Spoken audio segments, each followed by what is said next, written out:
Welcome to our genealogy lesson on FamilySearch. We are continuing our deep dive and looking at an overview of the research wikis, the family trees, and the memories functions. So to get to the wiki, just go to the search tab in FamilySearch, look at the drop-down menu, and it's the last option on the drop-down menu itself. Within the wiki, you could search for locations, events, types of records, and see what's written. It covers in two big areas: the research tools, tips on how to do research, as well as forms and charts that you can use to help with your research, and then wonderful location summaries. So definitely look at the location summaries for those areas that you're focusing on for your family, or as you're coming up with new locations to look at. And we're going to break that down into two different slides.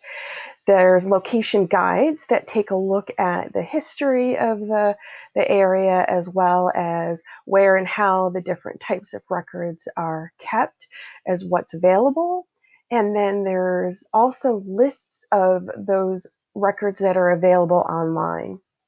Some of these links are to collections within FamilySearch, but others will take you out of FamilySearch, but they do notify you when that's happening. There's also an indication of when those linked records may require other fees, not by FamilySearch, but by those other archives.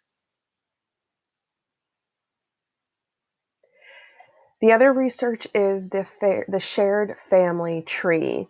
So the tree function that you're seeing in the slide is created by you as you're linking two different profiles, but it is a shared family tree. So multiple people that you may not know, can add or edit your tree, and you can do the same thing. But the first step is searching for who already is entered in the shared family tree. You can use the search fields for that to find possible family members that you've been working on that have already been entered. And then if they're not already entered, you can then start a new profile, or if they have been entered, you can add to that.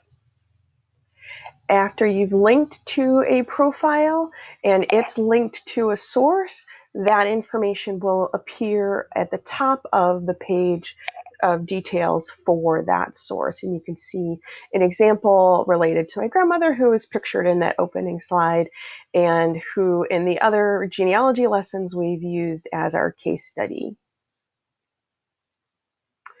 You can also edit, as I've mentioned, but anytime you edit, merge, delete, only do so after you've really analyzed the details. And when it asks you to state your reasons, please do state your reasons, because that will help other people that are looking.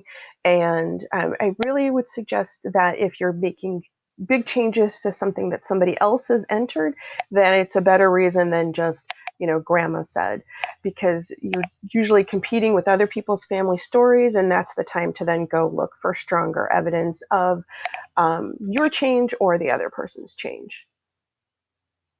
And then one of the other probably more newer features for FamilySearch is their memories feature.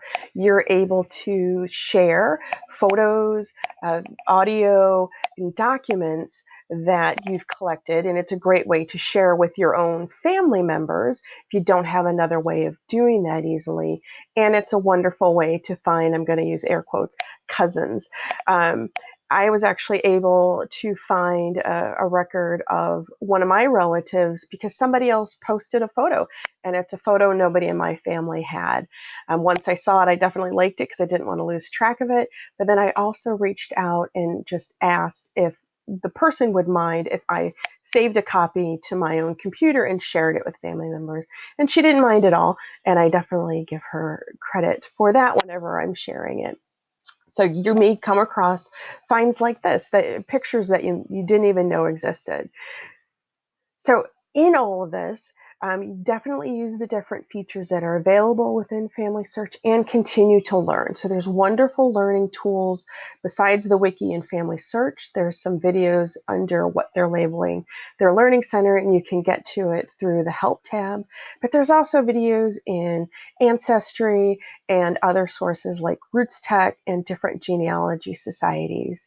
And definitely come back to my YouTube channel for other lessons on FamilySearch and other parts of genealogy. I'm adding to this and will continue to add. And if there's anything in particular you want to learn about, please let me know because I might not have thought about it yet.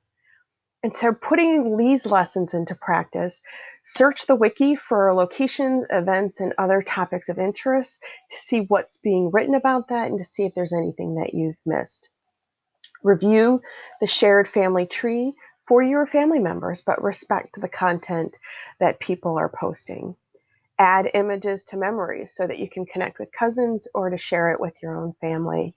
And use the tips and suggestions that you find to build out the next steps in your research. There may be sources that people have added into the family tree that you haven't come across yet, and so you can check those out.